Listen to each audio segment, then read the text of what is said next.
Alright, so a few minutes ago I made a video about how I cleaned up this intake and that my injectors didn't leak fluid down through them from the top, and I stated that I wanted to see how they pulsed, so I made myself a little AA battery power thing, and I made it real quiet in here.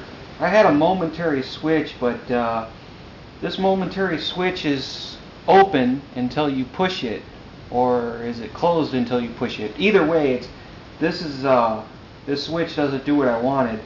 I thought when I pushed it, it would allow the power to go through this clip, and it doesn't. It's always on until I push it, then it's off.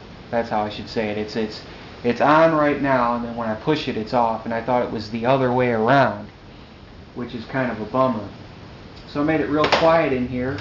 I put tape around the alligator clips so they will not touch each other and spark and short out my batteries or create any shorts or whatnot in my little circuit here, my little battery pack. And they all click. They all click nice and everything, and I can show you. Maybe you can hear them.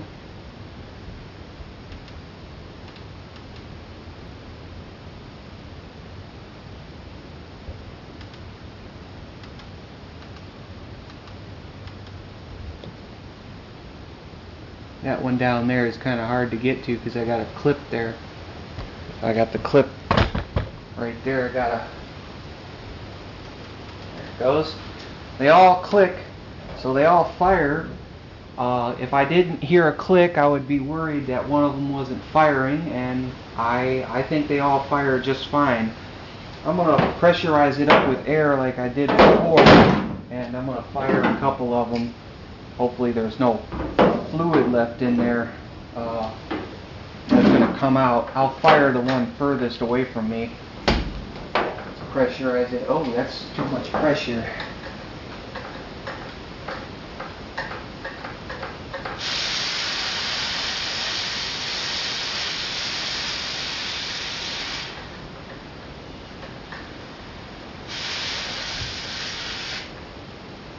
Alright, just a little over 50. Alright, so let's fire.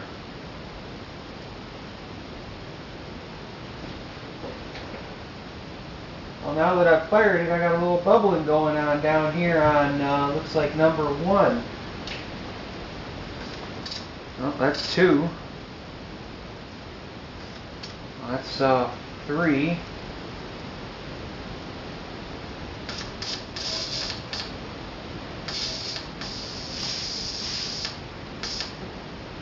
Like they all bubble a little bit. I may have to run some cleaner through these.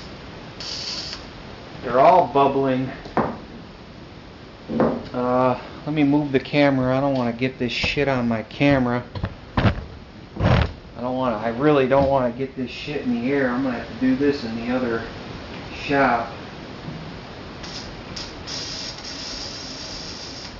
Yeah, I'll have to fill the system up with some carb cleaner and pressurize it up. What you doing? Making a video. Oh.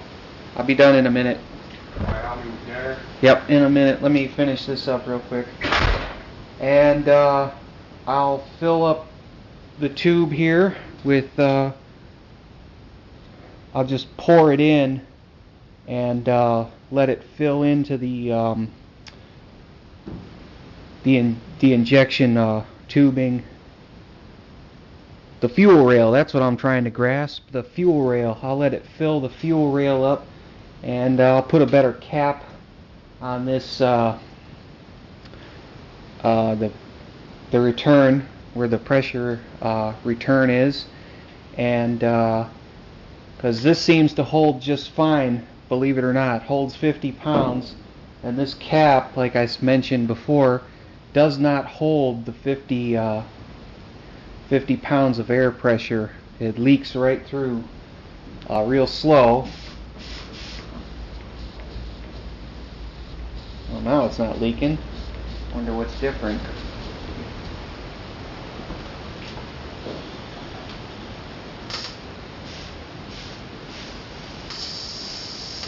Well, it leaks. It still leaks, but that's what I'll do. I'll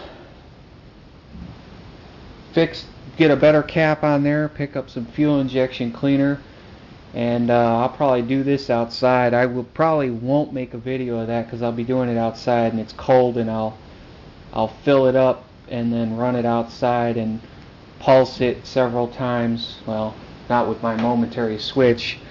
I'll just tap it on there and just, you know, a couple of times until it's nice and clean. Till I guess that it's clean, you know. I mean, I guess what I'll do is I'll probably pour a little bit of fluid on here, maybe even water. Water ain't gonna hurt it any.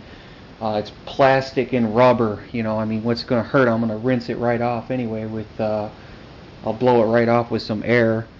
So, but yeah, I got a little bit of bubbling going on after I started pulsing, so there's probably a little bit of crap inside there. I'll probably pour some fluid on top and open it and let it drain down this way, and then I really hate to drain it this way and then push it back out the other way. I don't really want to dismantle this system any further than it already is. I'm not dealing with a large budget where I have money for O-rings, so I don't really want to have to mess with any of the O-rings, and they don't leak right now, and they're probably not going to start leaking unless I start removing the rail and the injectors from the intake itself. So I'm just going to go ahead and leave that alone.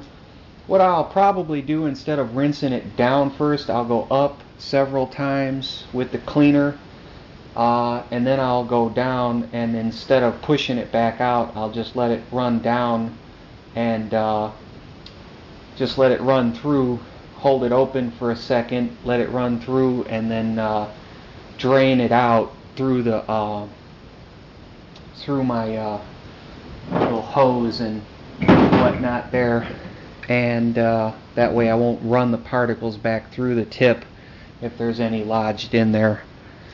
I find it hard to believe that there's any particles at all in the system, but apparently there's a little bit of carbon or something in there because the bubbling. It didn't bubble until I pulsed them a couple of times, and then it started to bubble. So I'll go ahead and try to clean them up. Wish I had the money, the budget. I would just buy 4 new injectors, you know, but they're $40 a piece, you know, and they still function. There's just a little bit of dirt in them, I guess. We'll go ahead and we'll just clean them.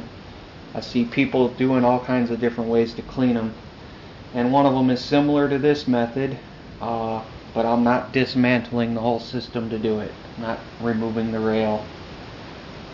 And now I'm just going round and round on the same topic. So that is where I got to so far with my intake and cleaning of the fuel system on this vehicle.